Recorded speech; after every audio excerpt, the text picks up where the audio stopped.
Hello guys, कैसे हैं आप सभी। मैं रितु कालकोट आपका स्वागत करती हूँ यूट्यूब चैनल केसीसी। तो गाइज आज हम सीटेट प्रीवियस पेपर फरवरी 2015 करेंगे। ये लेवल फर्स्ट के लिए है और इस पेपर का हम सीडीपी पार्ट्स करेंगे। तो गाइज इसका फर्स्ट क्वेश्चन है, निम्नलिखित में से कौन सा बच्चों के संवेगात्मक विकास के लिए सर्वाधिक उपयुक्त है। तो इसके लिए ए ऑप्शन दिया हुआ है कक्षा कक्ष का प्रजातांत्रिक परिवेश, बी ऑप्शन अध्यापकों की कोई भी सहभागिता नहीं क्योंकि यह माता पिता का कार्य है, सी कक्षा कक्ष का नियंत्रित परिवेश, डी ऑप्शन है कक्षा कक्ष का अधिकारवादी परिवेश। तो गाइज इसका सही ऑप्शन हो जाएगा ए कक्षा कक्ष का प्रजातांत्रिक परिवेश। तो गाइज नेक्स्ट क्वेश्चन देख लेते हैं, निम्नलिखित में से कौन सा एक उपयुक्त रचनात्मक आकलन कार्य नहीं है। तो इसके लिए ए ऑप्शन है खुले अंत वाले प्रश्न, बी परियोजना, सी अवलोकन और डी ऑप्शन है विद्यार्थियों का योग्यता क्रम निर्धारित करना। तो इसका हमारा ऑप्शन हो जाएगा सही है जो इसके लिए डी विद्यार्थियों का योग्यता क्रम निर्धारित करना। रचनात्मक आंकलन कार्य नहीं है, क्यों? रचनात्मक क्या होता है? रचनात्मक आंकलन एक शक्तिशाली उपकरण है जिसके माध्यम से एक संयोजन कक्षा में बच्चों के लिए अलग अलग अधिगम स्तर के लिए पृथक अनुदेशन की योजना बनाई जा सकती है। तो रचनात्मक आंकलन वह सूचना प्रदान करता है जिसकी आवश्यकता प्रगति को मॉनिटर करने हेतु होती है। तो गाइज यहाँ हम कह सकते हैं इसकी आवश्यकता को पूरा करने के लिए पृथक पृथक अनुदेश जारी किए जाते हैं, ठीक है, और किए जाते हैं कि बच्चे ग्रेड स्तर को प्राप्त कर ले और उम्मीदों से अधिक उपलब्धि पा सके। तो इसका यही होता है। नेक्स्ट है हमारा, एक प्रभावशाली अध्यापिका होने के लिए महत्वपूर्ण है। ए ऑप्शन पुस्तक से उत्तरों को लिखाने पर बल देना, बी समूह गतिविधि के बजाय वैयक्तिक अधिगम पर ध्यान देना, सी ऑप्शन विद्यार्थियों के द्वारा प्रश्न पूछने के कारण उत्पन्न व्यवधान की अनदेखी करना, डी प्रत्येक बच्चे के संपर्क में रहना। तो गाइज इसका सही ऑप्शन हो जाएगा डी प्रत्येक बच्चे के संपर्क में रहना। नेक्स्ट क्वेश्चन पे चलते हैं, बच्चे के अधिगम को सुगम बनाने के लिए अध्यापकों को एक अच्छे कक्षाई परिवेश का सृजन करने की आवश्यकता होती है। इस प्रकार के अधिगम परिवेश का सृजन करने के लिए नीचे दिए गए कथनों में से कौन सा सही नहीं है। इसमें बोला इसने यानी कि अधिगम को सुगम बनाने हेतु कक्षा का अच्छा वातावरण होने की आवश्यकता होती है और न कि प्राध्यापकों के अनुसार कार्य करने की। तो इसका हो जाएगा फोर्थ का बी।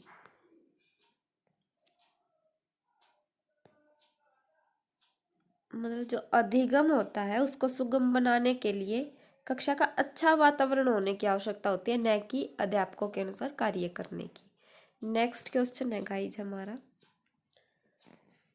लड़कों एवं लड़कियों के विषय में कुछ कथन नीचे दिए गए हैं।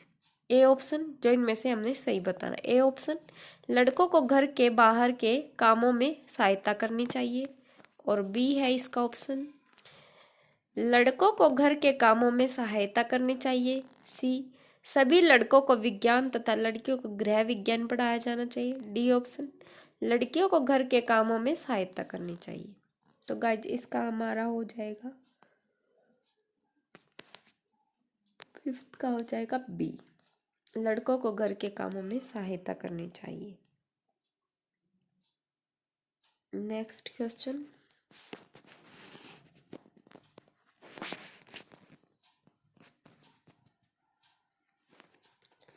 नेक्स्ट है हमारा, एक बच्चे की कॉपी में लिखने में विपरीत छवियां, दर्पण छवि आदि जैसी गलतियां मिलती हैं।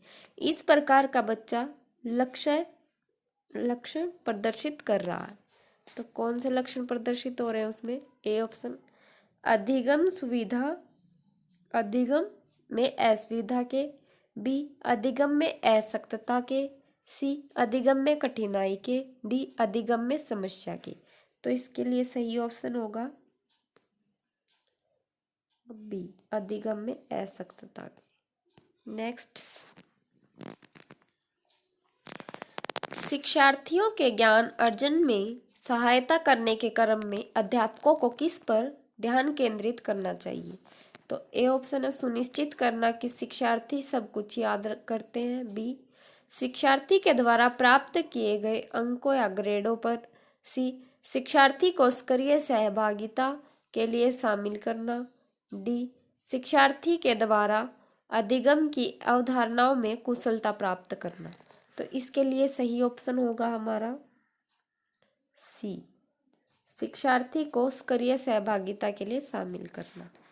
नेक्स्ट, अध्यापक के दृष्टिकोण से प्रतिभाशीलता किसका संयोजन है? तो इसके लिए ए ऑप्शन दिया हुआ, उच्च योग्यता, उच्च सृजनात्मकता और उच्च वचनबद्धता। और बी है उच्च प्रेरणा, उच्च वचनबद्धता, उच्च क्षमता। सी, उच्च योग्यता, उच्च क्षमता, उच्च वचनबद्धता। डी ऑप्शन, उच्च क्षमता, उच्च सृजनात्मकता, उच्च स्मरण शक्ति। तो इसके लिए हमारा सही आंसर हो जाएगा, सही ऑप्शन होगा इसके लिए ए, अध्यापक के दृष्टिकोण से प्रतिभाशीलता किसका संयोजन? तो किसका? उच्च योग्यता का, उच्च सृजनात्मकता का, उच्च वचनबद्धता का। नेक्स्ट, एनसीएफ 2005 के अनुसार गलतियां इस कारण से महत्वपूर्ण होती हैं। इसके लिए ए ऑप्शन, यह विद्यार्थियों को उत्तीर्ण एवं अनुत्तीर्ण समूहों में वर्गीकृत करने के लिए एक महत्वपूर्ण उपकरण है। बी, यह अध्यापकों को बच्चों को डांटने के लिए एक तरीका उपलब्ध कराती है। सी, ये बच्चे के विचार की अंतर्दृष्टि उपलब्ध कराती है तथा समाधानों को पहचानने में सहायता करती है। डी ऑप्शन, ये कक्षा से कुछ बच्चों को हटाने के आधार पर उपलब्ध कराती है। तो गाइज इसका हमारा सही ऑप्शन हो जाएगा सी, ये बच्चे के विचार की अंतर्दृष्टि उपलब्ध कराती है तथा समाधानों को पहचानने में सहायता करती है। क्योंकि त्रुटियां महत्वपूर्ण है, क्योंकि वे बच्चों के विचारों को परख प्रदान करती है। बच्चे अगर गलतियां करते हैं तो वो हमें बच्चों के विचारों को परख सकते हैं हम। दूसरे शब्दों में ये बच्चों के विचारों की अंतर्दृष्टि उपलब्ध कराती है। जो बच्चे गलतियां करते हैं वो हमें बच्चों की अंतर्दृष्टि उपलब्ध कराती है तथा समाधानों को पहचानने में सहायता करती है। Next question, out of the box चिंतन किससे संबंधित है? आउट ऑफ द बॉक्स, तो इसके लिए ए ऑप्शन है अनुकूलन चिंतन, बी स्मृति आधारित चिंतन, सी अपसारी चिंतन, डी अभिसारी चिंतन। तो guys out of the box चिंतन मतलब आउट ऑफ द बॉक्स का क्या मीनिंग है? आउट ऑफ द बॉक्स होता है चिंतन है अपसारी चिंतन से संबंधित है। ये है अपसारी चिंतन से संबंधित है। इसका क्या मीनिंग होता है? अपसारी चिंतन का मीनिंग होता है खुलापन और बहिर्मुखता। अपसारी चिंतन उत्पादन को सुविधा प्रदान करने के लिए पाया जाता है और खुलापन बौद्धिक जिज्ञासा, कल्पना, कलात्मक रुचियों, उदार दृष्टिकोण और मौलिकता का आकलन है।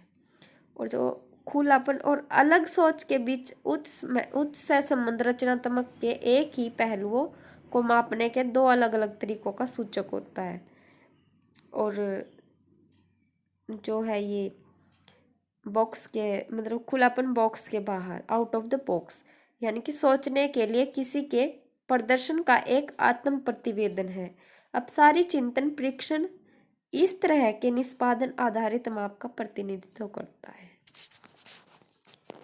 तो गाइज इसका हमारा सही आंसर हो जाएगा अपसारी चिंतन। नेक्स्ट, शिक्षण में अध्यापकों के द्वारा विद्यार्थियों का आकलन इस अंतर्दृष्टि को विकसित करने के लिए किया जा सकता है।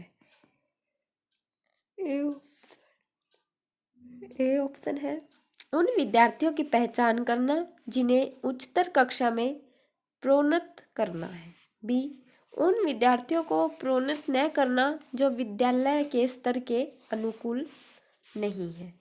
सी, शिक्षार्थियों की आवश्यकता के अनुसार शिक्षण उपागम में परिवर्तन करना। डी, कक्षा में प्रतिभाशाली तथा कमजोर विद्यार्थियों के समूह बनाना। तो गाइज इसका हमारा सही ऑप्शन हो जाएगा सी, शिक्षार्थियों की आवश्यकता के अनुसार शिक्षण उपागम में परिवर्तन करना। नेक्स्ट है, अधिगम अनुभवों को इस प्रकार से आयोजित किया जाना चाहिए जिससे कि अधिगम को सार्थक बनाया जा सके। नीचे दिए गए अधिगम अनुभवों में कौन सा बच्चों के लिए सार्थक अधिगम को सुगम नहीं बनाता? तो इसके लिए ए ऑप्शन है, विषय वस्तु की केवल याद करने के आधार पर पुनरावृत्ति। बी, विषय वस्तु का प्रश्न बनाना। सी, प्रकरण पर परिचर्चा और वाद विवाद। डी, प्रकरण पर प्रस्तुतिकरण। तो इसके लिए सही ऑप्शन होगा ए, विषय वस्तु की केवल याद करने के आधार पर पुनरावृत्ति। नेक्स्ट, बच्चों को शाब्दिक या गैर शाब्दिक दंड देने का परिणाम होता है। इसके लिए ए ऑप्शन है, उन्हें कार्य करने के लिए प्रेरित करना। बी, बच्चे की छवि की सुरक्षा करना। सी, उनके अंकों में सुधार करना। डी, उनके स्वयं के प्रति अवधारणा को नष्ट करना। तो इसके लिए सही ऑप्शन होगा डी, उनके स्वयं के प्रति अवधारणा को नष्ट करना। नेक्स्ट क्वेश्चन, निम्नलिखित में से कौन प्रारंभिक बाल्यावस्था अवधि के दौरान उन भूमिकाओं एवं व्यवहारों के बारे में जानकारी प्रदान करते हैं जो एक समूह स्वीकार्य है? तो इसके लिए ए ऑप्शन है, भाई बहन एवं अध्यापक। बी, अध्यापक एवं साथी। सी ऑप्शन, साथी एवं माता पिता। डी, माता पिता एवं भाई बहन। तो इसका सही ऑप्शन हो जाएगा डी, माता पिता एवं भाई बहन। नेक्स्ट क्वेश्चन है गाइज, विद्यार्थियों को स्वच्छता के लिए प्रेरित करने हेतु उन्हें स्वच्छता समिति का सदस्य बनाना प्रतिबिंबित करता है। ए ऑप्शन, प्रेरणा की सामाजिक सांस्कृतिक संकल्पनाएं। बी, प्रेरणा का व्यवहारवादी उपागम। सी, प्रेरणा का मानवतावादी उपागम। डी, प्रेरणा का संज्ञानात्मक उपागम। तो इसके लिए सही ऑप्शन हो जाएगा, इसका सही ऑप्शन है हमारा ए,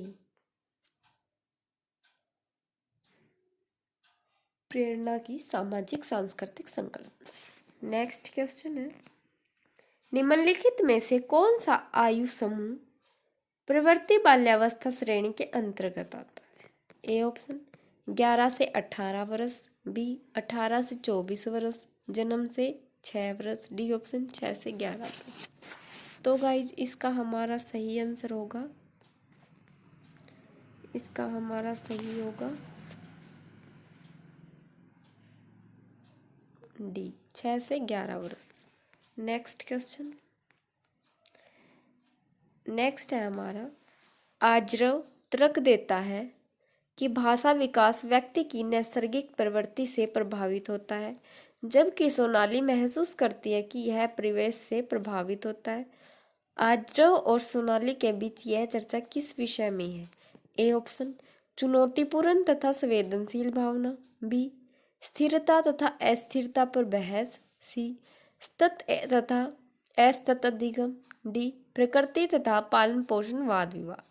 तो गाइस जिसका हमारा सही हो जाएगा ऑप्शन, वो हो जाएगा डी, प्रकृति तथा पालन पोषण विवाद। नेक्स्ट, अध्यापिका ने ध्यान दिया कि पुष्पा अपने आप किसी एक समस्या का समाधान नहीं कर सकती, फिर भी वह एक वयस्क या साथी के मार्गदर्शन की उपस्थिति में ऐसा करती है। इस मार्गदर्शन को कहते हैं, ए ऑप्शन है पार्श्वकरण। बी, पूर्व क्रियात्मक चिंतन। सी, समीपस्थ विकास का क्षेत्र। डी, सहारा देना। तो गाइज इसके लिए सही ऑप्शन होगा हमारा, वो होगा डी, सहारा देना। नेक्स्ट, अध्यापिका ने एक कमेटी के प्रधान को सभापति के स्थान पर सभाध्यक्ष लिखा। यह संकेत करता है कि अध्यापिका, इसके लिए ए ऑप्शन है, एक अधिक उपयुक्त पारिभाषिक शब्द का पालन करती है। बी, भाषा पर अच्छा अधिकार रखती है। सी, एक लिंग मुक्त भाषा का प्रयोग कर रही है। डी, लिंग पूर्वग्रह से ग्रस्त है। तो गाइज इसके लिए हमारा सही ऑप्शन होगा वो हमारा होगा सी। अध्यापिका ने एक कमेटी के प्रधान को सभापति के स्थान पर सभाध्यक्ष लिखा। तो कौन सी भाषा का प्रयोग करिए? एक लिंग मुक्त भाषा का प्रयोग करिए। नेक्स्ट, सतत एवं व्यापक मूल्यांकन किस लिए आवश्यक है? तो इसके लिए ए ऑप्शन है शिक्षण के साथ परीक्षण का तालमेल बैठाने के लिए। बी, शिक्षा बोर्ड की जवाबदेही कम करने के लिए। सी, जल्दी जल्दी की जाने वाली गलतियों की तुलना में कम अंतराल पर की जाने वाली गलतियों को सुधारना। डी, यह समझने के लिए कि अधिगम का किस प्रकार अवलोकन किया जाता है, दर्ज किया जाता है, वह सुधार किया जाता है। तो इसके लिए हमारा होगा सही ऑप्शन, वो होगा डी।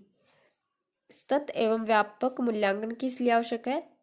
इसलिए आवश्यक है समझने के लिए कि अधिगम का किस प्रकार अवलोकन किया जाता है और दर्ज किया जाता है अधिगम को, और सुधार किया जाता है। नेक्स्ट, लॉरेंस कोहलबर्ग के सिद्धांत में कौन सा स्तर नैतिकता की अनुपस्थिति को सही अर्थ में सूचित करता है? तो इसके लिए ए ऑप्शन है स्तर 3, बी है स्तर 4, सी स्तर 1, डी ऑप्शन है स्तर 2। तो गाइस इसके लिए सही ऑप्शन होगा हमारा वो होगा सी, नैतिकता की अनुपस्थिति को सही अर्थ में सूचित करता है स्तर 1 में कोहलबर्ग।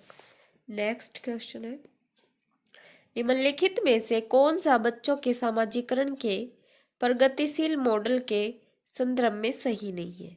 तो ए ऑप्शन है समूह कार्य में सक्रिय सहभागिता तथा सामाजिक कौशल को सीखना।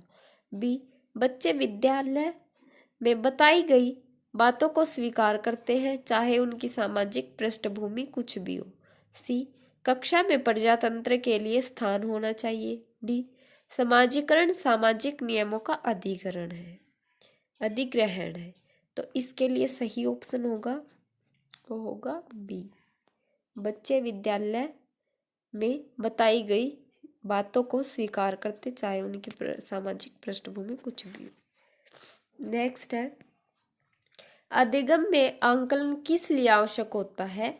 ए ऑप्शन ग्रेड एवं अंकों के लिए, और बी ऑप्शन है बी है जांच परीक्षण के लिए, सी प्रेरणा के लिए, डी पृथक्करण और श्रेणीकरण के उद्देश्यों को प्रोत्साहन देने के लिए। तो गाइस इसका सही ऑप्शन होगा सी, प्रेरणा के लिए। नेक्स्ट, प्रचलित योजनाओं में नई जानकारी जोड़ने को किस नाम से जाना जाता है? ए ऑप्शन समायोजन, बी साम्यधारण, सी ऑप्शन है आत्मसातकरण, डी है संगठन। तो गाइज इसके लिए सही ऑप्शन रहेगा वो होगा सी, आत्मसातकरण। नेक्स्ट क्वेश्चन, हम सभी अपनी बुद्धि, प्रेरणा, अभिरुचि आदि के संदर्भ में भिन्न होते हैं, यह सिद्धांत संबंधित है। तो ए ऑप्शन है इसके लिए वैयक्तिक भिन्नता से, बी बुद्धि के सिद्धांतों से, सी वंशानुक्रम से, डी पर्यावरण से। तो गाइज इसके लिए सही ऑप्शन होगा वो होगा हमारा ए ऑप्शन, वैयक्तिक भिन्नता से। नेक्स्ट, वंचित समूहों के विद्यार्थियों को सामान्य विद्यार्थियों के साथ पढ़ना चाहिए, इसका अभिप्राय है। ए ऑप्शन समावेशी शिक्षा, बी विशेष शिक्षा, सी एकीकृत शिक्षा, डी अप्रव्रजक शिक्षा। तो इसके लिए सही ऑप्शन रहेगा वो होगा ए, समावेशी शिक्षा।